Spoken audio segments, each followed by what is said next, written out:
This is the Reds POSTCAST, your instant game reaction for the Cincinnati Reds. Part of the Locked On Podcast Network, your team every day.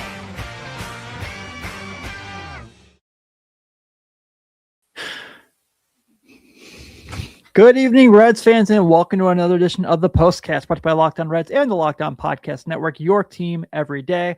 I'm Tim Daniel, and my second season here at Locked On covering the Reds, and I want to thank you for spending some time with me tonight as we discuss the Cincinnati Reds losing to the Milwaukee Brewers yet again with a final score of 2-0. This episode is coming to you live from Odoo. Great organizations win because operations matter, and that's why you should get Odoo. Try it for free at odoo.com/lockedon. That's ODO.com/lockedon. Well, on tonight's show, more of the same. The Cincinnati Reds cannot beat the Milwaukee Brewers. Elly De La Cruz comes back to the field tonight. It wasn't his best day, but we will get to that. Nick Lodolo leaves early again, and Chase Petty continues to show some strong skills for this team out of the bullpen. All that and a whole lot more, but let's get started. This is what you'll be talking about. So, yet another loss to the Brewers. And that's just how life goes. And normally, when you lose these games to the Brewers, right, they lose by a lot. They lose a lot. And you're like, oh gosh, man, they just can't compete with them. Last couple of days, they've been competitive with them. Yesterday, they lose 2-1. Today, they lose 2-0. The Reds have a combined 4 hits in this series so far against Milwaukee. Milwaukee has 4 runs. The Reds have 1. If you're pitching well enough the way the Reds have so far this series to where you're only giving up 4 runs in, 19 innings, you should be winning games. And they're not, because their offense just gets really stagnant and really falls apart. 2 hits tonight, 2 hits yesterday. You're not going to get anywhere with that. That's unacceptable. If you're the Reds, you got to know that that's not going to happen at all, and you're not going to be able to find ways to win that way. So it's really disappointing for them. We know who they are. We know who they're facing, right? We know what the Brewers do. The Brewers are never bad for a reason. The Brewers know exactly how to win baseball games, and they do it every regular season. Playoffs, whole different story, but at least they get there consistently. I don't understand how this team just continues to just roll this out there and feels like they can be confident in it, because there's just no way they can be, right? I mean, tonight you have 2 hits. One's Nate Lowe, one's Jose Trevino. All your big boppers brought you nothing. And if you listen to Jeff and Steve today, they had a very lengthy conversation about the future of Spencer Steer with the Reds, and I thought it was a very fair conversation to have. They didn't even have Spencer Steer in the lineup tonight, but I think the biggest thing here is you're going to have days where you have bad games, right? It just happens. You play 162 of these. Some days are going to be ugly. The Brewers games, I feel like, are just always ugly. It's just something where I don't know how they can figure this out. It's definitely a mental thing there. They definitely press a lot when they face the Brewers, and they just definitely let these games go by. They don't win these games because they don't give themselves chances to win games. I mean, look at this. 4 hits in 2 days is unacceptable. And, Edwin Arroyo gets caught stealing, so that kind of takes a runner off the field as well. They have a 5-4-3 double play at the bottom of the 8th. It's just not a good year. And it's really frustrating because you thought maybe they could find a way to kind of stay competitive, especially after that April. We knew they were playing over their heads in April, but we didn't think it'd be this big of a fall. And it certainly has. I mean, they have 2 wins in the NL Central right now. That's it. You're not going anywhere when you can't win against your division. And I know there's a conversation about expanded playoffs and, well, if you can just get that second wild card, yes. But those teams at least win games. Those teams can get wins against their division. The Reds can't. So they're looking, once again, at a possibility of us really enjoying doing nothing in October. So that's great. Hey, Elly De La Cruz came back tonight and looked rusty. Didn't really suspect he was going to go out there and be awesome by any stretch of the matter. But 0 for 3 with 2 strikeouts. That's all right with me. I like that he's back on the field. I think it's going to be okay. I mean, he's going to turn around. as soon as he gets more comfortable. I still fight that he should be batting leadoff. I don't know why they're so against it, because you want that guy getting as many bats as possible, and you're just risking more chances that he's on. Now, hitting 2 is obviously a nice plus, but one more spot up, please. One more spot up. But I think we'll see him kind of round in the form pretty soon as he kind of gets back on the major league field. So wasn't his best day. Obviously, it's not something anyone's going to write home about. Thought his last at bat was solid, even though he struck out. And then thought his second at bat was pretty good too. Just didn't go his way. Hit a ball pretty hard to second base. Such is life. But it's good to have him back, and hopefully that means they can get some going again offensively, because if he's not going, no one's going. And we've seen that quite a bit in these last few years, where the Reds go, where Elly goes. So we'll see how everything does line up there. Talking about guys coming back from injury and leaving from injury, we've got a lot of that going on. And tonight, Nick Lodolo left the game early for the Reds again. Let's talk about that and more right after this.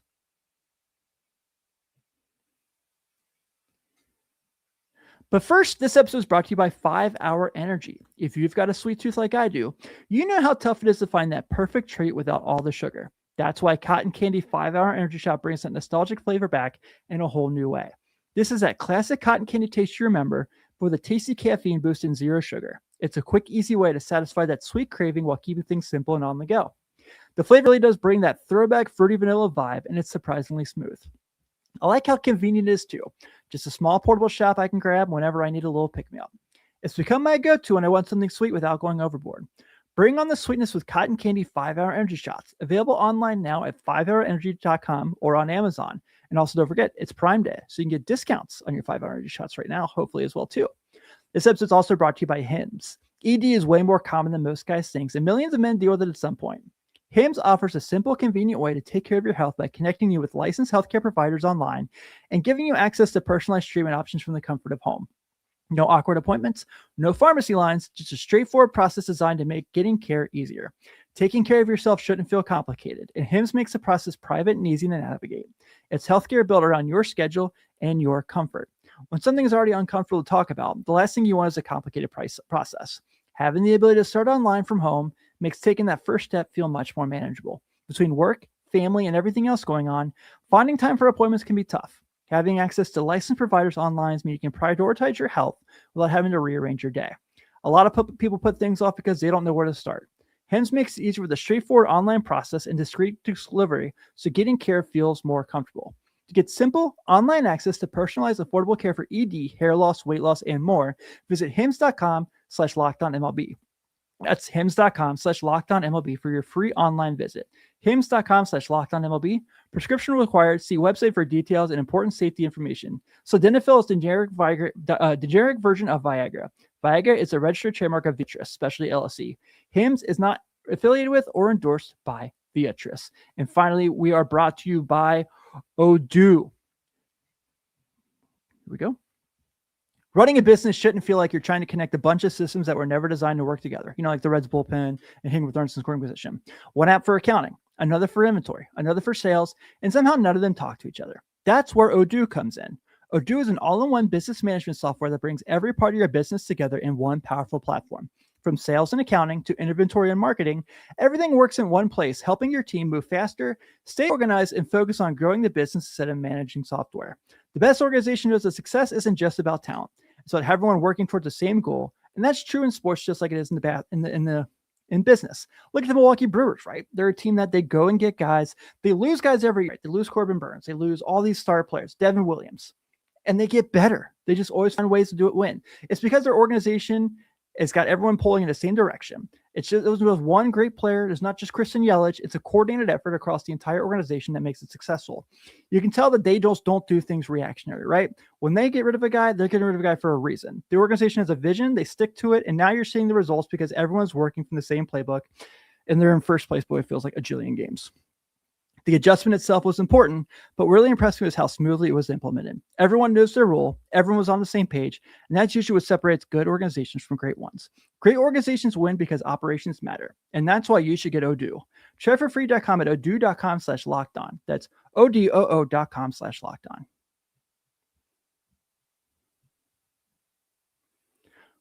Let's to give a quick shout out, as always, to our everydayers here on the Postcast. Thank you for spending some time with us tonight as we discuss the Reds taking yet another 2-0 loss tonight to the Milwaukee Brewers. But if you already are an everydayer, it's time to step up your everydayer game by joining the Locked On Everydayers Club. For $5 a month or $50 a year, the Locked On Everydayer Club gives you access to your free episodes, ad-free episodes of your favorite Locked On shows. We also have access to our Discord chat as well, where you can go in there and talk ball with all of us. It's a lot of fun, and we'd love to see you there. And also right now, you can check out and get a 7-day free trial to see if the Locked On Everydayer Club is for you. Well, Nick Lodolo left again. Since hindsight is always 20/20, let's deliver today's second guess. It just never ends, does it? And he looked really good today, too. 4 innings of shutout ball with 6 strikeouts. He looked tapped in. He looked like he was getting ready to take off. And then leaves. It's so frustrating. You feel bad for the kid, right? Because you know that he's just mad about this as well. You know that he just hates going through this. And you know it's frustrating the crap out of him. And I get it. He doesn't want to go through this.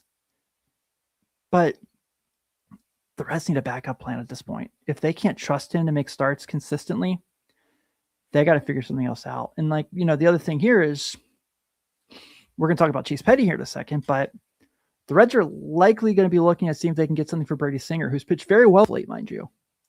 So if they're going to go this route of just sell it off and get ready for 27, you need to have enough bodies to start games. And you'd assume that if Lodolo is not able to play and Brady Singer does get moved at the deadline, you're going to see Chase Petty get more starts.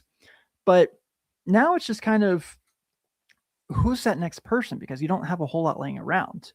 Petty would probably end up being in the rotation for the rest of the year. They'd probably find a fifth body, like Chris Paddock type, not Chris Paddock particular because he's not on the team anymore. But it's just irritating because it looked like he was about to just have this really great start and he was going to take off and you're going to see him go toe-to-toe with the Brewers. And it just didn't get anywhere. I hope that he can find a way to get going again. I hope he can find a way to stay on the field. Hopefully this is just precautionary and he's back next, he's back for his next start. But the way these things go with old with old Nick Lodolo, we know that that's probably not going to be the case. So we'll see how it goes from here and we'll hope for the best, but I am not incredibly optimistic per se. Other things I want to talk about real quick. Shout out Julian Garcia making his big league debut today. I know he did take the loss, but goes an inning and 2/3. It's 3 strikeouts. I thought he pitched pretty well in his debut for a guy, and it's obviously an awesome story. This is a guy who worked his way up and was just trying to find a way to make it into the big leagues. Drafted 10 years ago, finally gets here, and I thought he delivered. Can't be too mad at him for giving up a run. It's not his fault. Caleb Ferguson and Pierce Johnson obviously go out there and they combine for 4 outs as well and pitch pretty good. So shout out to them. But today, if we're going to take anything positive from tonight, there's not a whole lot positive to take away. It's Chase Petty. This is the Locked On Player of the Game.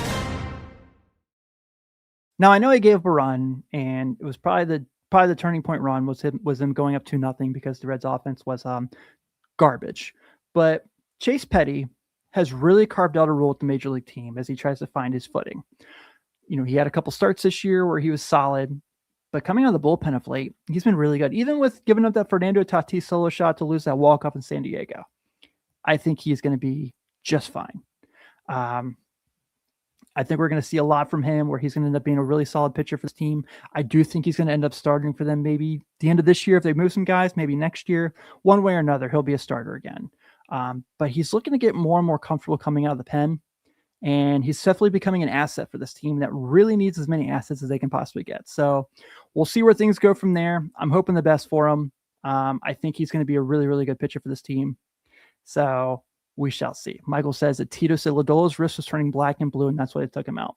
The good news is it's not a blister this time, right? It's just kind of so we'll see how things go there. I hope for his sake that we can see him pitch again. I hope for the Reds' sake that he pitches again soon. But shout out Chase Petty for a really nice day and a really fun game for him as well. And can't wait to see what more he brings to the team. But once again, we're talking about the fact that the Reds are losers to the Milwaukee Brewers, 2-0. The Brewers have 2 runs on 5 hits, no errors. The Reds have 0 runs on 2 hits, 1 error. Your winning pitcher is Brandon Sproat. He's now 2-4 with a 5.43 ERA. Julian Garcia in his first game gets the loss. He's now 0-1.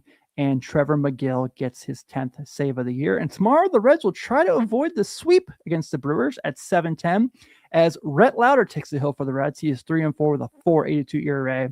He'll be going against Shane Johan, who is 3-2 with a 3.40. First pitch, once again, is at 7:10, so you'll see me a little later in the night around this time as well. Everyone, thank you so much for tuning in. Please be sure to stay tuned in for Jeff and Steve on Locked On Reds as well. I'm Tim Daniel. Have a good night. Go Red Legs. I will see you tomorrow.